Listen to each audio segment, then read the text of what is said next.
Hello and welcome back to Wireman's Whimsy. We are continuing with the Mountain Majesties May 2025 Paper Pumpkin Kit from Stampin' Up. So for this card I've used the Everyday Arches dies. I've got a petal pink background and I cut one of the envelopes to 5 1/4 by 4. So it'll just sit right down on here like this. And then I use the smallest of the Everyday Arches dies. Actually, sorry, the second smallest of the Everyday Arches dies to cut out some of the pieces from one of the card bases. I cut 4 out. I only need 3. And I was just going to turn one of these over and use it for the greeting.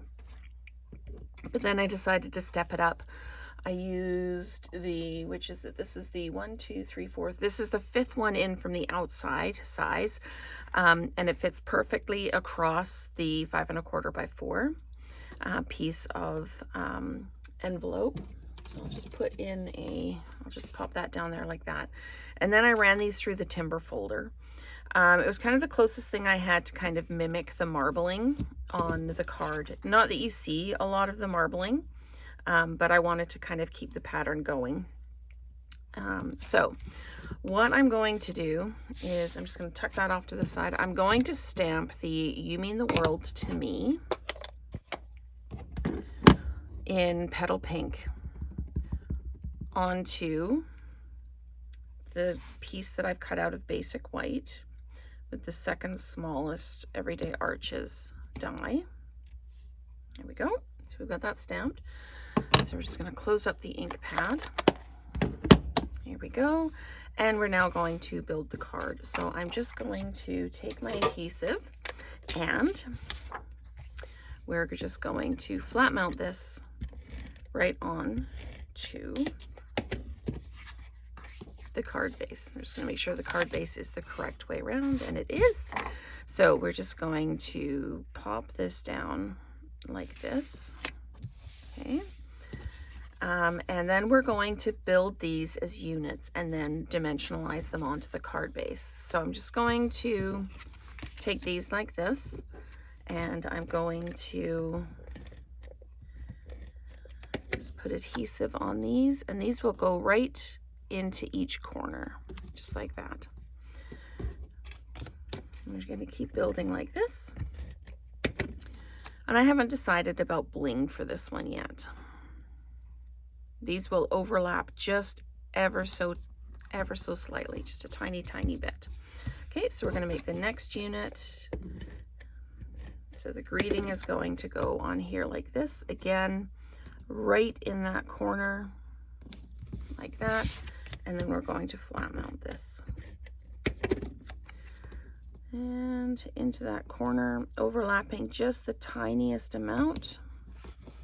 We're good like that. And then we're going to dimensionalize these onto the card base. So let me just grab my dimensionals. We'll flip these over and we'll just pop those dimensionals down. So the nice thing about the timber folder is it doesn't matter which way around you use it. Like whether you use the up or the down side, it still looks fabulous. So let's go ahead and peel these off and put our pieces down. And it's a bit of a squishy fit. So we're just going to pop this down right at the bottom corner here, like that. And then we'll put these down.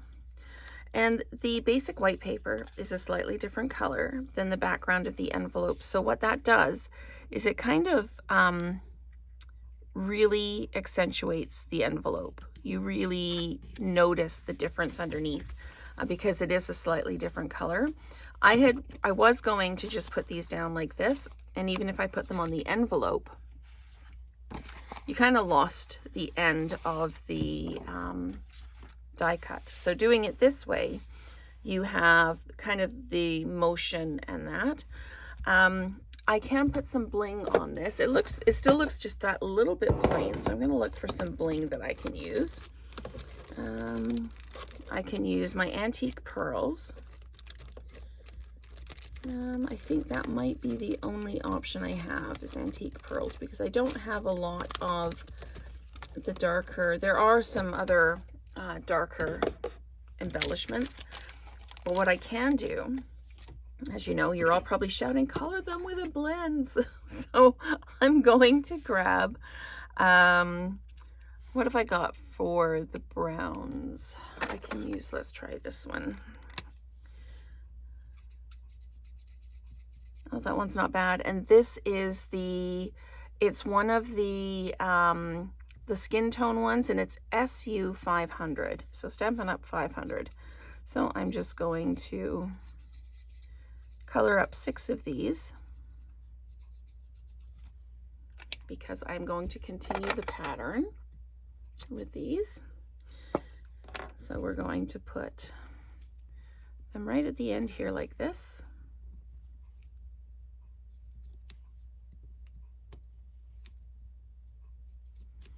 And then same thing here, right at the end,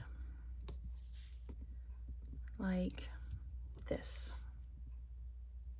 So I really like the sense of motion in this card, with the swirl this way, with the embellishments as kind of an arrow.